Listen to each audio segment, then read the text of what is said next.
आपकी दोस्त मोनिका और आज मैं हूँ लद्दाख। आज मेरा ये वीडियो उन लोगों के लिए है जो लद्दाख मैराथन करना चाहते हैं। मैंने लद्दाख मैराथन को तकरीबन 1 साल पहले सोचा था कि मैं लद्दाख मैराथन करना चाहती हूँ।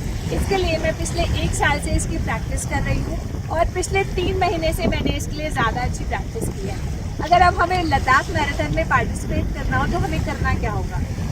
सबसे पहले तो लद्दाख मैराथन में अगर पार्टिसिपेट करना है तो आप indiarunning.com में जाइए, देखिए कि लद्दाख मैराथन कब होती है। जैसे कि इस साल सितंबर 8 को ये है लेह लद्दाख में। और अगर आपको लद्दाख मैराथन करनी है तो आपको जो सबसे इम्पोर्टेंट पॉइंट है जो ध्यान में रखना होगा कि आपको यहाँ पे कम से कम 7 दिन पहले आना होगा। क्यों? क्योंकि यहाँ पे जो है ऑक्सीजन की थोड़ी कमी होती है। लेह जो है बहुत ही हाइट में है, इसलिए अगर हम उसी वक्त आते हैं और अगले दिन रेस करते हैं तो हम कोलैप्स हो जाएंगे।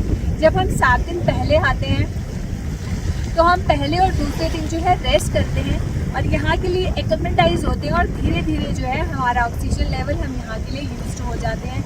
और हम सब क्योंकि रनर्स हैं तो हमारे पास वॉच होती है। तो जब हम फर्स्ट डे आए थे तो मेरा जो है हार्ट रेट नॉर्मल में ही 140 या 150 आ रहा था और अब हम 4 दिन हो चुके हैं तो इस टाइम मेरा जो है हार्ट रेट 85 आ रहा है। इसका मतलब मेरी बॉडी जो है यहाँ के लिए एक्लेमेटाइज हो चुकी है। तो अगर आपको मैराथन तैयार करनी है तो तैयारी के अलावा ये वीडियो उन लोगों के लिए है कि क्या करना चाहिए। मतलब कि आपको 7 दिन पहले आना चाहिए, अपने आप को प्रिपेयर करना चाहिए। ऑक्सीजन की कमी होती है इसलिए पहले 2 दिन रेस्ट करनी चाहिए, उसी के बाद जो है आपको रन करना चाहिए। तो मैं यहाँ पे अपनी फुल मैराथन करने वाली हूँ जो कि 42.2 किलोमीटर की है।